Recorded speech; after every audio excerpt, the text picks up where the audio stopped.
Okay, so welcome everyone. Thank you again for being here today. Welcome to Dismantling Hate, a journey towards inclusion.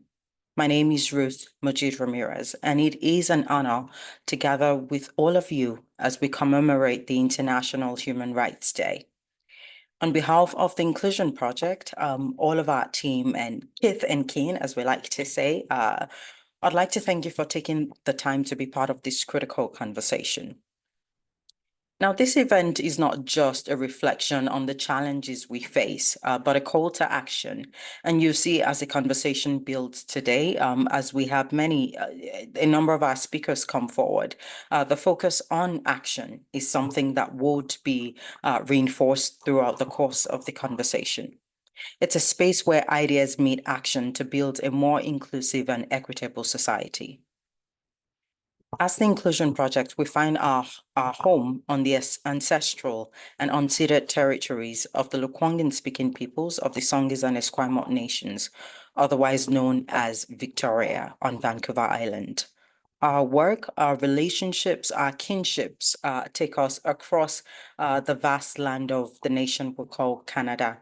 And we have people who bring experience that cuts across different parts and different corners of the world as well.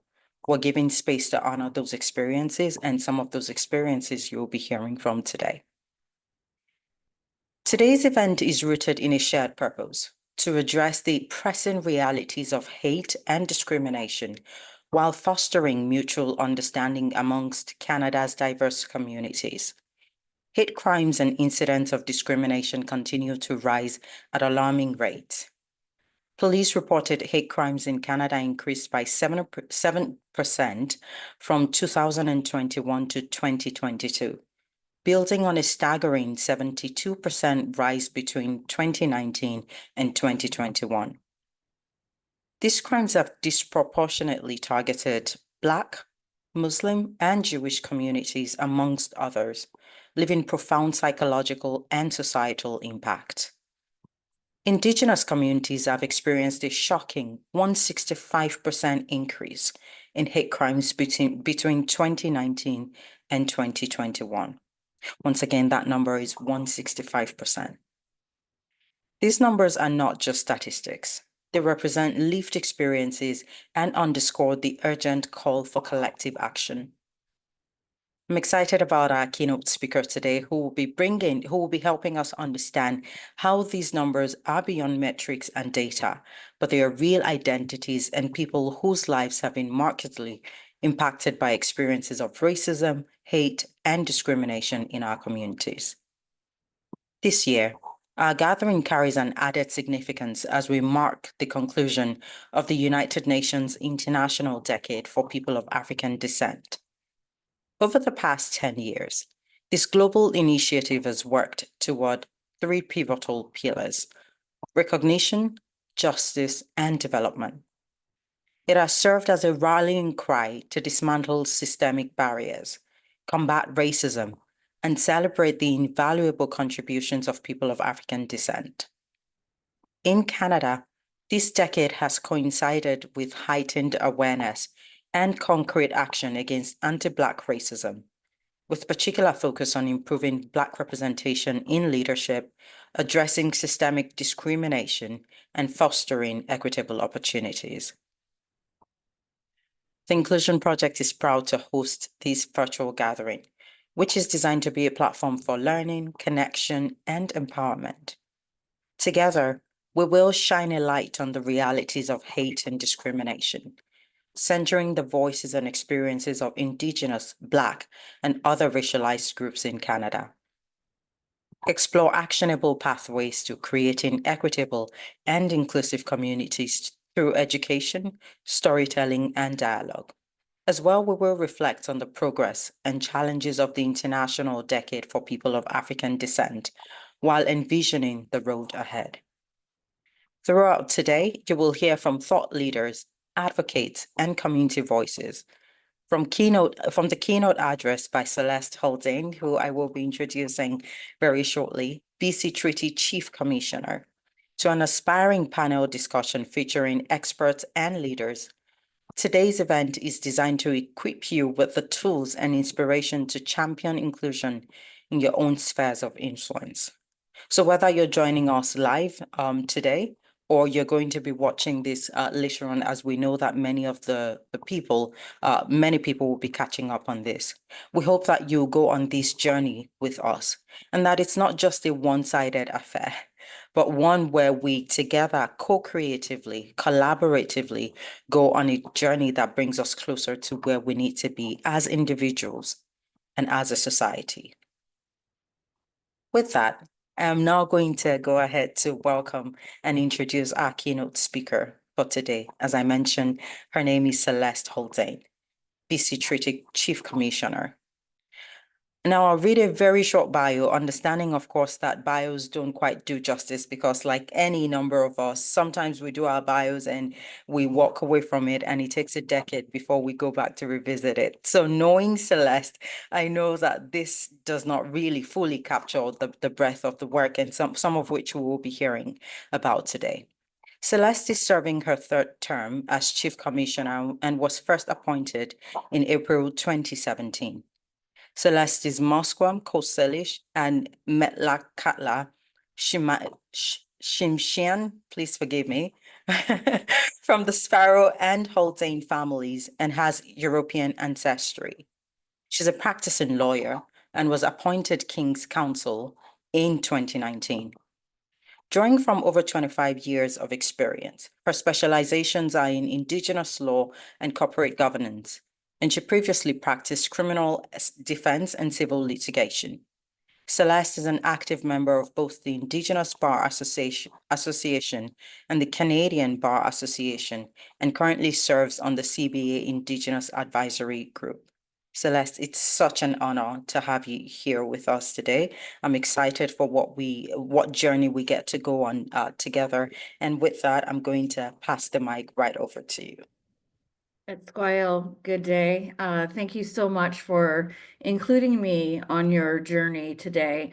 I'm deeply humbled and honored to be joining you from my traditional territory, which is Musqueam, located in Vancouver, and we also share our territory with our Hul'qumi'num-speaking relatives, Squamish and Tsleil-Waututh. So I'm very pleased to join you and coming at dismantling hate from a different perspective, which is the Indigenous perspective, but also how we can continue to move forward in our society in a positive way. So that's what I'll be focusing on, and how the negotiations of treaties, agreements, and other constructive arrangements empower First Nations to be coming back to self-governing, back to being self-sufficient, and not wholly reliant upon the Crown.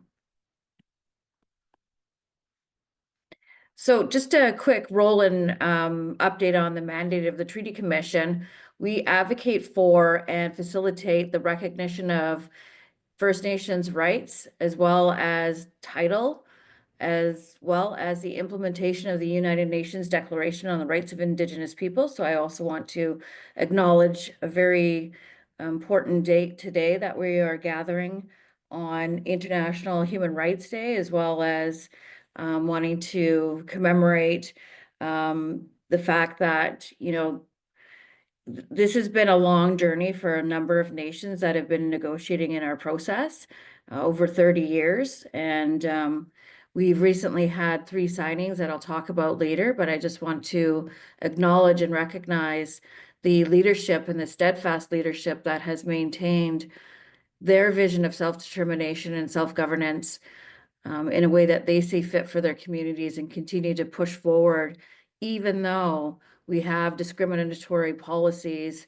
and legislation in Canada when it comes to First Nations and Indigenous peoples. And I can talk a little bit about that later on as well. We have 3 mandate areas: facilitation, funding.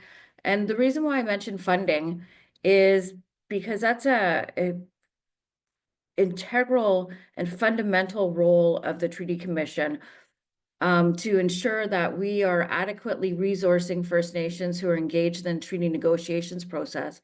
Whereas before, prior to our process being established in 1992, First Nations would have to submit a land claims to the Crown, so to Canada, to engage in any negotiations. And at the same time, they have to go to the Crown to ask for funding. So again, it's a real uneven playing field. And that's why part of the mandate of the commission as an independent body was to ensure that decision-making and influence or all of that was taken from the Crown into an independent body, which was again to level the playing field for the First Nations that were engaging in treaty negotiations. There's nothing worse than having to go cap in hand to the person or to the Crown that is going to decide whether or not you can even pursue your land claim, let alone get funding for it. So that's why it's an integral part of our function, our mandate, and our role, as well as public education. So the road to modern treaties. Modern treaties are from 1973 onwards.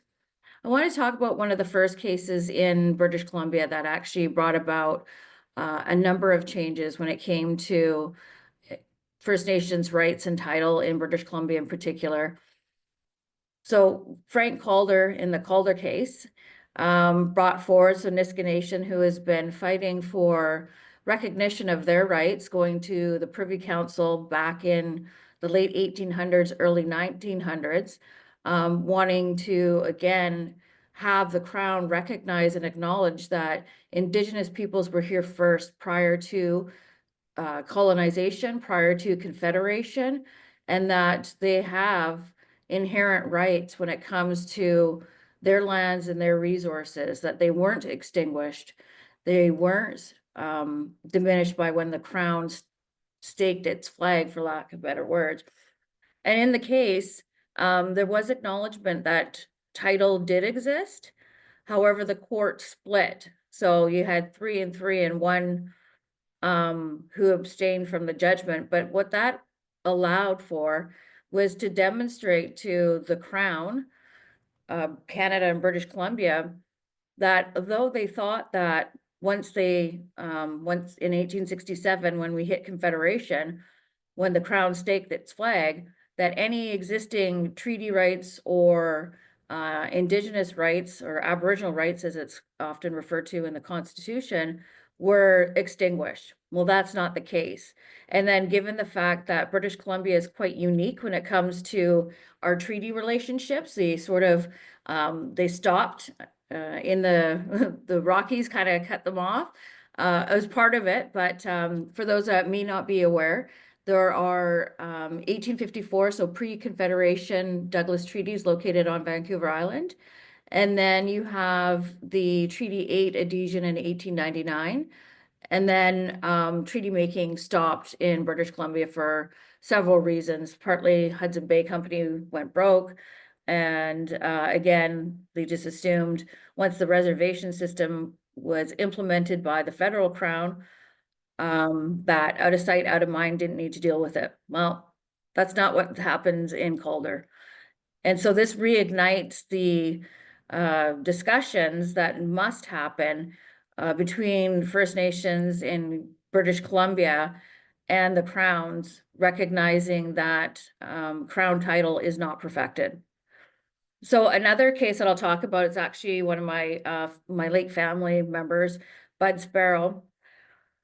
So this is a case for a criminal charge with regards to fishing with the wrong size net, because the Department of Fisheries and Oceans, who manages and oversees the fisheries resources, puts in place regulations and legislation that determines net length. So my uncle was charged, his boats were seized, his net was seized. So again, another act of the Crown exerting its power for those that are, have less power in this case, and went all the way to the Supreme Court of Canada.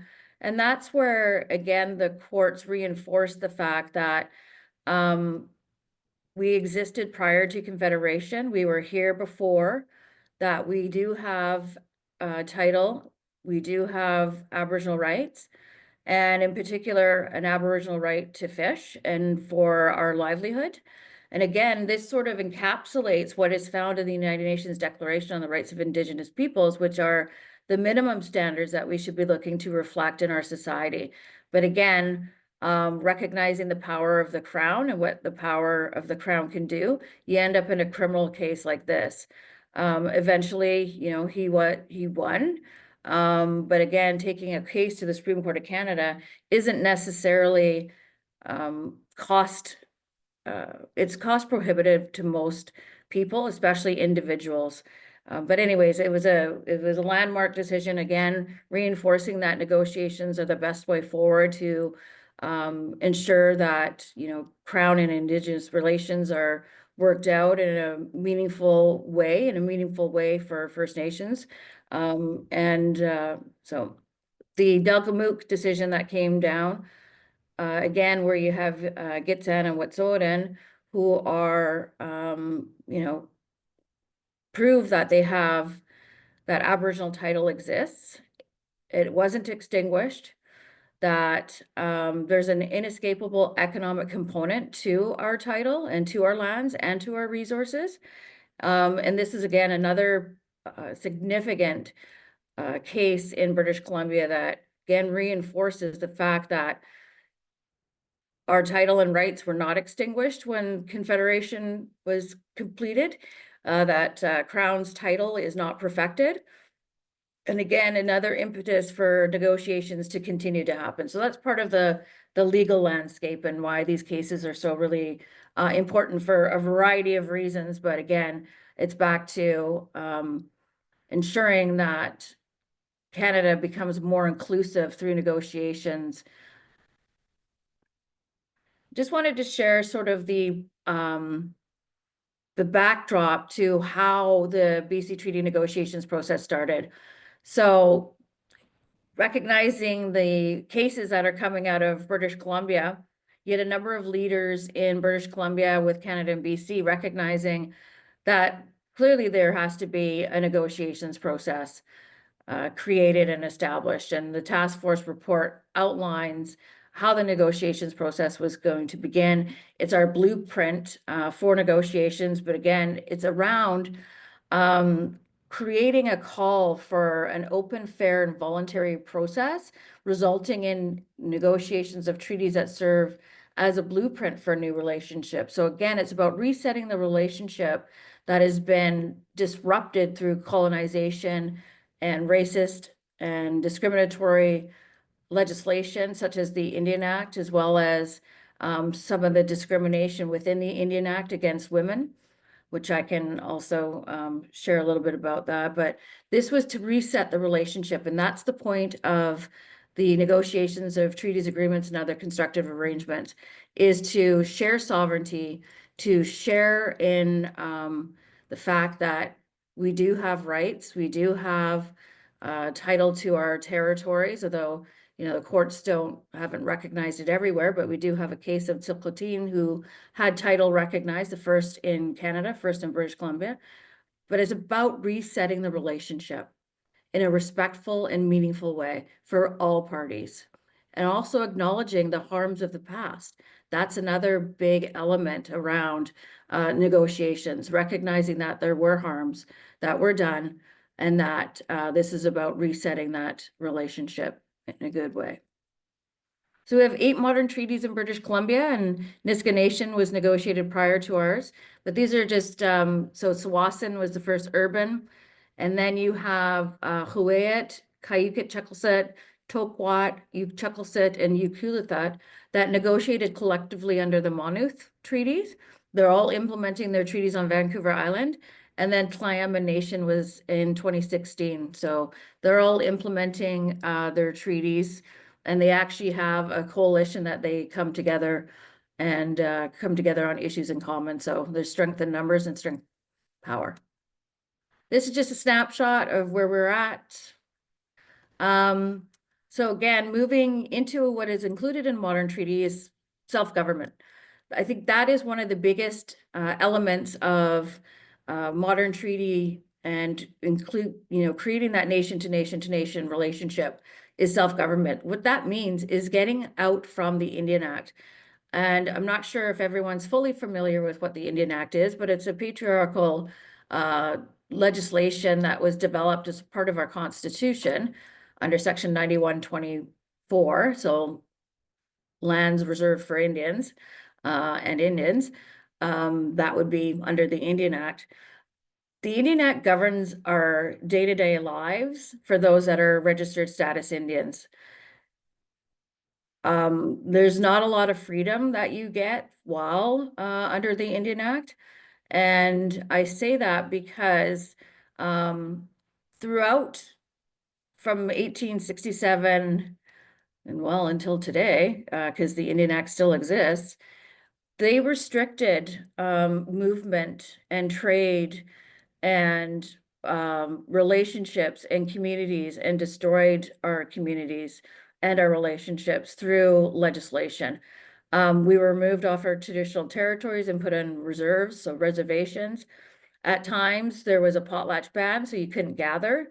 There was a time where First Nations weren't able to hire lawyers or go to law school or pursue post-secondary education unless you wanted to give up your status card.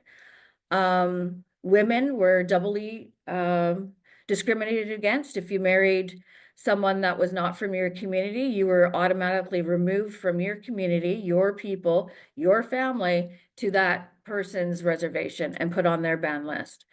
And there was at times where if you married someone who was not a status Indian for a woman, she was automatically stricken off the ban list and lost status. And that's an experience that I have direct experience with within my own family. So there have been challenges around citizenship and identity because of these legislative movements by the Crown. And again, it was all in the objective to remove First Nations from their lands and their territories to make way for development, economic development of our country. Although we could have done it in partnership because we certainly did that prior to Confederation. Lands and resources, a major component, fiscal, as well as, ensuring that nations are able to protect and preserve their culture and their language, because that has been damaged through colonization and through residential school. And so we're looking at, investing in revitalization in those communities to, ensure that their youth are able to grow up on the land and learn their language. So these are just some of the impacts of a treaty. So where you're able to obtain jurisdiction, so you have taxation authority, hunting and fishing, language and culture. They're able to participate and make decisions for themselves, unlike having to go to Ottawa for permission to do anything on the reserve, because the reserve is actually held by the Crown. The Indian Band and the people that reside on reserve lands do not own it. It is owned by the Crown. We get to own houses on it, but we don't actually own the land. Jurisdictional issues. So again, making sure that self-governance is being implemented by the vision and values that the society has set up for themselves. So again, putting First Nations back in the driver's seat and making decisions that are in the best interest for their communities and their citizens versus having to deal with Ottawa all the time under the Indian Act. There's been a lot of significant policy shifts. So back to moving from extinguishment to now non-extinguishment, so rights recognition. There is loan forgiveness. As I mentioned earlier, one of the major roles of the commission in our mandate area is around funding First Nations effectively in the treaty negotiations process. When it was originally started, First Nations had to take out loans, 80% loans and 20% grants to participate in negotiations. Well, in budget 2018, that changed. It was contribution funding only. And then 2019, all the loans across the country, of which were $1.5 billion, $500 million in BC, were effectively written off the federal government's books, which is a good thing for many different reasons. It's a reinvestment into First Nations communities across the country. It's also, when you're in a rights recognition process, you shouldn't have to be taking out loans and borrowing money to advocate and to ensure that you're building a brighter, better future. I think that is the antithesis of building a stronger future by having to pay back millions of dollars off your capital transfer back to the Crown. So that was dealt with, as well as a new rights recognition policy that was co-developed between First Nations and British Columbia and Canada. Just want to recognize how important the United Nations Declaration on the Rights of Indigenous Peoples is. Recognizing that it's a universal framework for minimum standards. The modern treaties and agreements and other constructive arrangements actually operationalize the United Nations Declaration on the Rights of Indigenous People. So, we, in our facilitation duties, we're always ensuring that the values that are put forward by, especially positions by the Crown, are respectful of the Declaration, as well as making sure that both federal and provincial legislation is reflected in modern treaty agreements, and it is being reflected. Again, the task force report is a blueprint for the treaty negotiations process, but also is the United Nations Declaration as well. And I have to say that I'm very fortunate to work alongside Grand Chief Edward John, who was there in the 1992 process for when the negotiations started, as well as he worked tirelessly with many others, such as Wilton Littlechild, to ensure that the United Nations Declaration was passed in 2007. So we have a lot of incredible leaders that have fought really, really hard for a long time to have us, recognized, not just nationally or domestically, but internationally as well. And this is a big part of the work that the Treaty Commission undertakes in its facilitation mandate. These are the 3 treaties that were initialed, the first time ever that we had 3 treaties initialed in this year. So June 24th, 25th, and July 22nd. 2 of the communities are moving forward to ratification, so that'll be happening in the early spring.